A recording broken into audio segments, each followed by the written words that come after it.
karya Regis Mahdi, dibacakan oleh Sonardo Envantius. Bab 7, judul Gender. Perempuan lebih rentan depresi, tetapi mengapa pria yang bunuh diri? Ketika saya mengalami depresi pada 2014, orang pertama yang bisa menjadi tempat saya mencurahkan cerita adalah teman perempuan saya. Orang pertama yang melihat saya menangis karena hal-hal sepele juga adalah teman perempuan saya. Pada awal mengalami depresi, saya tidak tahu apa penyebabnya. Semua hal menjadi masalah dan semua memori menjadi duka. Otak saya secara tidak sadar mencari-cari apa yang menjadi penyebab masalah. Ketika teman saya bertanya apa yang menjadi penyebab depresi saya menceritakan segala hal yang ada dalam kepala. Hal-hal tersebut lekat dengan sudut pandang negatif saya di dalamnya. Semua terlihat sepele, tetapi bisa membuat saya berurai air mata. Beberapa teman laki-laki saya berusaha bertanya, "Ada apa, Gis?" Tetapi, saya tidak tahu harus memulainya dari mana. Saya hanya menjawab, "Tidak apa-apa," atau "Aman, Bos." Kemudian, mengajak mereka jalan-jalan, makan, atau sekadar menghirup udara segar di taman. Beruntungnya, saya punya beberapa teman laki-laki yang persisten menanyakan keadaan saya. Mungkin karena kuliah di jurusan psikologi, mereka menjadi lebih peka daripada laki-laki pada umumnya. Akhirnya, saya pun luluh dan mulai bercerita kepada mereka. Tetapi, sedalam apapun saya bercerita, saya tidak pernah menangis di depan mereka. Air mata saya sudah habis ketika bercerita dengan teman perempuan saya. Beberapa tahun kemudian, saya baru menyadari bahwa saya terjebak dengan masculinity trap atau toxic masculinity. Dalam kurung, jebakan maskulinitas yang membuat laki-laki susah membahas hal-hal bersifat emosional. Oleh sebab itu, kebanyakan pria hanya mengalihkan beban emosi mereka ke gitar, sepak bola, rokok, atau perilaku agresi. Jebakan maskulinitas juga membuat saya tidak bisa meminta pelukan ketika saya hanya butuh dipahami. Beberapa sahabat perempuan saya akan langsung memeluk seusai saya bercerita. Mereka tidak menganalisis dan tidak banyak bertanya. Mereka tahu bahwa saya hanya butuh didengar dan diberi perhatian. Namun, ada banyak tembok yang menghalangi saya untuk jujur saat bercerita ke teman laki-laki. Mereka pun tak akan memberi pelukan sewaktu saya hanya ingin menangis dan tak berkata apa-apa. Laki-laki dan emosi. Kalau sering menangis, bukan anak mama. Masa anak laki-laki cengeng? Bagi lelaki, kata-kata ini sudah sering mereka dengar. Kata-kata ini menjadi gambaran bahwa sejak kecil, banyak anak laki-laki dididik untuk menghindari emosi. Mereka terbiasa dididik untuk membenci emosi. Emosi dijadikan sesuatu yang memalukan dan menunjukkan kelemahan.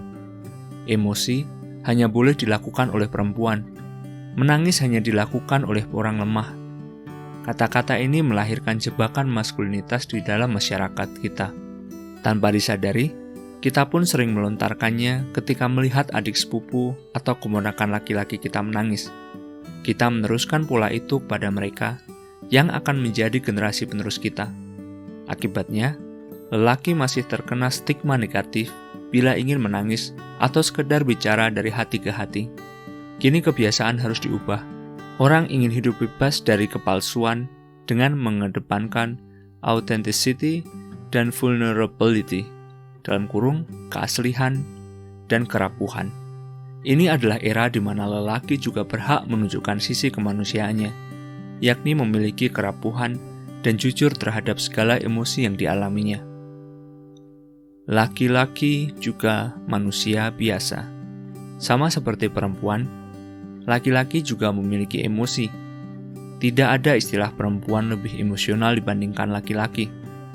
Hal ini serupa dengan fakta bahwa perempuan itu makhluk seksual, sama seperti laki-laki. Pembagian dua kelompok yang saling bertentangan seperti itu hanyalah konsepsi masyarakat yang menginginkan laki-laki harus selalu terlihat kuat dan menuntut perempuan agar lebih sopan.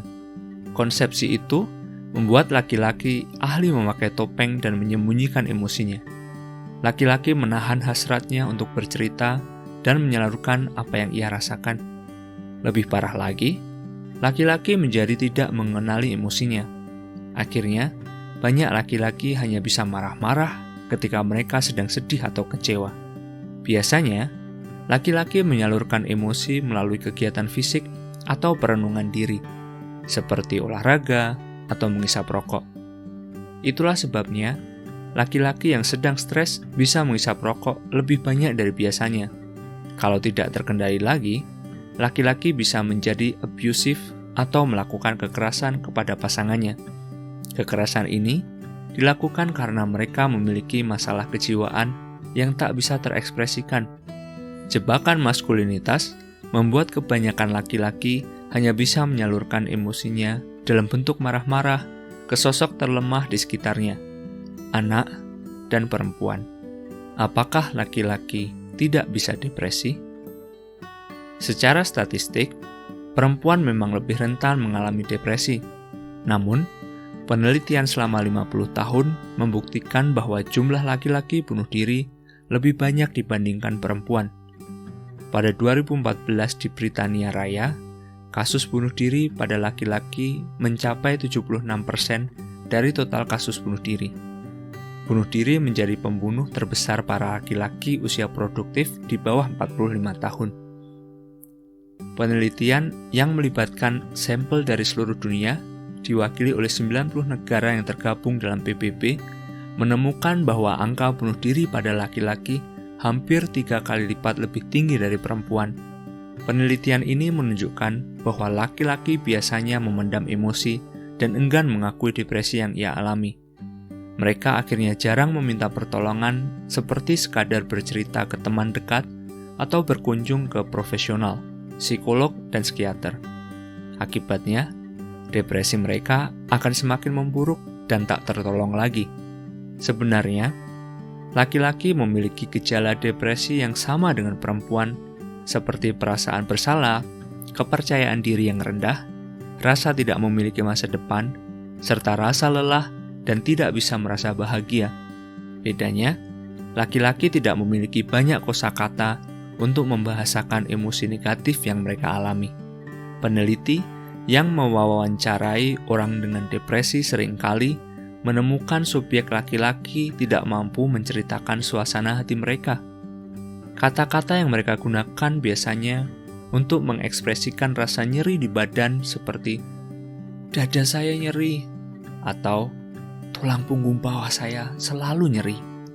Selain itu, laki-laki juga mengekspresikan depresi mereka dengan bahasa yang agresif seperti "rasanya saya ingin memukul orang itu", atau "loncat dari gedung sepertinya menyenangkan". Perempuan lebih mudah untuk mengekspresikan perasaan-perasaan seperti "saya malu", "saya merasa bersalah", "saya sedih", dan "saya kecewa". Sementara laki-laki membutuhkan sesi konseling berkali-kali agar bisa membahasakan perasaan mereka yang sebenarnya. Padahal, pengekspresian perasaan yang tepat dapat mempermudah lawan bicara atau psikoterapi membantu kita.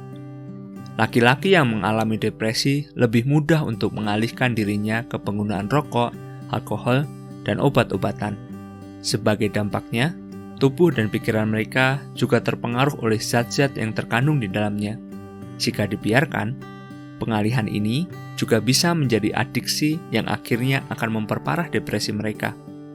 Hal-hal seperti inilah yang membuat depresi pada laki-laki tidak terdeteksi dan tidak tertolong. Perempuan dan depresi. Secara global, perempuan memang lebih rentan terhadap berbagai turbulensi emosi karena memiliki fluktuasi hormon lebih tinggi dibandingkan laki-laki. Perempuan juga lebih ruminatif atau sering memikirkan sesuatu berulang-ulang. Terlebih lagi, perempuan pada zaman sekarang memiliki peran ganda, pekerja kantoran, dan pekerja domestik. Perempuan punya peran ganda karena laki-laki zaman sekarang pun masih banyak yang mengadopsi pola patriarki. Perempuan dengan beban kerja kantor yang dimiliki, masih harus mengurus sumur, dapur, dan kasur. Laki-laki tak mau mengurusi urusan rumah tangga dan meninggalkan semua beban pada perempuan. Alasan lain mengapa perempuan lebih mudah terdeteksi mengalami permasalahan emosi adalah karena mereka lebih terbuka dengan apa yang mereka alami dan mencari pertolongan. Oleh sebab itu, jumlah perempuan yang mengalami gangguan jiwa tercatat lebih banyak dibandingkan laki-laki. Pada keseluruhan waktu perempuan, sejak pubertas hingga lansia, diiringi dengan perubahan hormon di tubuhnya. Perubahan hormon ini membuat mereka lebih rentan terhadap hal-hal yang bersifat emosional. Sejak pubertas, perempuan mengalami siklus menstruasi setiap bulannya. Sebanyak 47,8% perempuan mengalami premenstrual syndrome, PMS, atau sindrom pramenstruasi.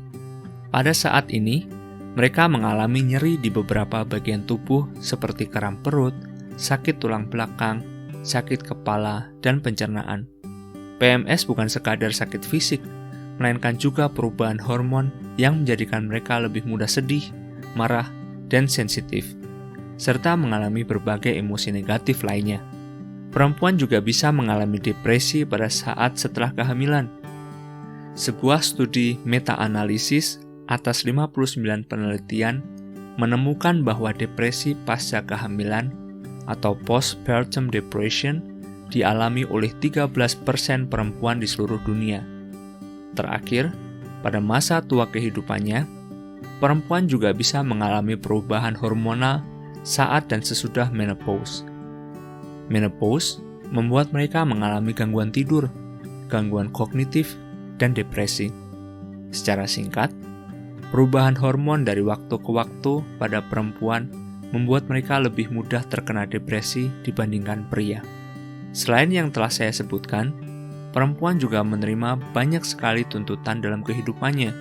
Terlihat menarik, pintar, mampu merawat diri, mampu merawat orang lain, bisa memasak, mengatur rumah tampak bersih dan rapi, setia, penurut, cekatan, kulitnya bersinar, serta selalu langsing adalah hal-hal yang mengategorikan perempuan menjadi sempurna.